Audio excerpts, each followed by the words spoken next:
Beneath the surface of our modern world lies another, carved from eternal stone and painted with the dreams of our most distant ancestors. These are not just caves. They are the first cathedrals of humanity, silent witnesses to the birth of the human soul. We will journey deep into the Earth's memory, uncovering the profound transition that turned these dark recesses from simple shelters into the world's first sacred spaces. This exploration will reveal how the shadows themselves became a canvas for our species' earliest spiritual awakenings, a story written in ochre and charcoal. Prepare to see the dawn of human consciousness not as a slow crawl from the darkness, but as a brilliant explosion of creativity ignited within the very heart of the planet. The unforgiving Pleistocene world demanded refuge, a primal necessity met by the unyielding geology of limestone caverns, which offered a stability and permanence utterly absent on the windswept mammoth steppes outside. Because survival depended on escaping the bone-chilling glacial winds and the relentless pursuit of colossal predators like the cave lion, early humans sought out these subterranean fortresses, their entrances providing defensible choke points against a hostile world teeming with unimaginable dangers. Furthermore, the constant, cool temperatures within these geological wombs provided a natural form of refrigeration for preserving precious food stores, while the steady drip of percolating water offered a reliable source of life-sustaining hydration, transforming a mere hole in the ground into a viable, multi-generational home. In addition to these practical benefits, the sheer acoustic isolation of these deep chambers created an environment of profound silence, a stark and perhaps contemplative contrast to the chaotic symphony of life and death that raged just beyond the stone threshold. Within these protected spaces, the mastery of fire became the catalyst for a social and cognitive revolution, transforming huddled bands of survivors into nascent communities with a shared cultural nucleus. The hearth was far more than a source of warmth. It was a gravitational center where the day's hunt was shared, where the complex art of flint knapping was taught to younger generations, and where the flickering firelight cast dancing shadows that likely sparked the very first forms of narrative and myth. Archaeologists like those excavating at Blombos Cave in South Africa have unearthed layers of compacted ash and discarded shells dating back 100,000 years, concrete evidence of sustained occupation and the central role of the controlled flame in fostering social cohesion and technological innovation. Consequently, this newfound ability to hold back the oppressive, absolute darkness of the deep cave allowed for the extension of the active day, providing precious time for tool refinement, food processing, and the intricate social bonding that laid the groundwork for complex language and abstract thought. It was in the deepest, most inaccessible parts of these caves that humanity took its most audacious leap, transforming bare rock walls into breathtaking galleries of artistic expression that still mesmerize us today. Far from the living areas near the entrance, our ancestors crawled through impossibly narrow passages, risking everything to reach specific chambers where they would paint magnificent bison, charging horses, and enigmatic symbols using nothing but powdered minerals and animal fat.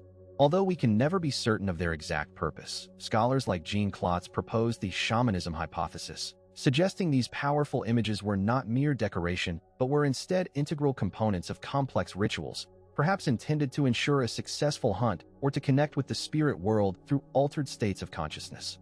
The very act of creating this art in such remote and dangerous locations implies a profound spiritual significance, an investment of time and resources that went far beyond the basic requirements of survival and into the realm of metaphysical belief. The specific locations for these sacred paintings were chosen with extraordinary intention, often selected for their unique acoustic properties and their ability to induce a state of sensory deprivation that would heighten a ritual's emotional and psychological impact. Imagine the experience of navigating these labyrinthine corridors by the unsteady light of a tallow lamp, where every sound is amplified, where your own heartbeat echoes back from the damp walls, and where the natural contours of the rock suggest the forms of powerful beasts long before a single line is drawn. Furthermore, scientific analysis has shown that the most resonant parts of a cave system, where chanting or drumming would produce the most overwhelming echoes, are precisely where the highest concentrations of paintings are often found, suggesting a deliberate fusion of visual art and sound in prehistoric ceremonies.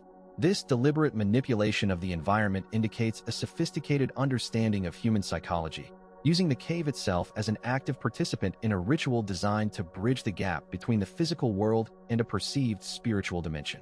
Ultimately, the archaeological record within these caves reveals not a static snapshot of a primitive people, but a dynamic, multi-millennial history of pilgrimage, ritual, and the enduring human quest for meaning.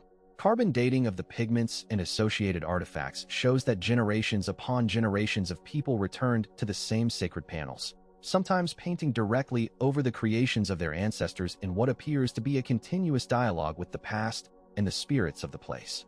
This incredible continuity suggests that these were not temporary camps, but were revered destinations, foundational sites in the cultural geography of entire peoples, whose knowledge of these hidden sanctuaries was passed down through countless oral traditions. Therefore, the legacy of these cave centers is not just in the stunning art they preserve, but in the evidence they provide for the deep antiquity of religion, community, and the innate human drive to create sacred spaces that connect us to something larger than ourselves. We must therefore completely abandon the outdated caricature of the grunting, brutish cave dweller, because the overwhelming evidence points not to a primitive mind, but to one as complex and inquisitive as our own. These ancient artists and mystics were grappling with the same profound existential questions that we face today, understanding our place within the cosmos, rationalizing the unpredictable cycle of life and death, and attempting to perceive the very nature of reality itself. The intricate symbolism and deliberate placement of their art reveal a cognitive sophistication and spiritual depth that demands our utmost respect and intellectual curiosity. In these dark, silent chambers, our ancestors were not just surviving the Ice Age. They were actively constructing their universe, building the foundational pillars of culture, belief, and abstract thought that would define the future of our species. These caves are not tombs of a forgotten past. They are living libraries of the human spirit, etched with the first questions we ever dared to ask.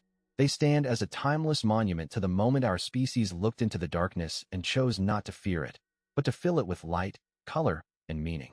Within their silent galleries, the echo of humanity's first dream still resonates, waiting for us to listen.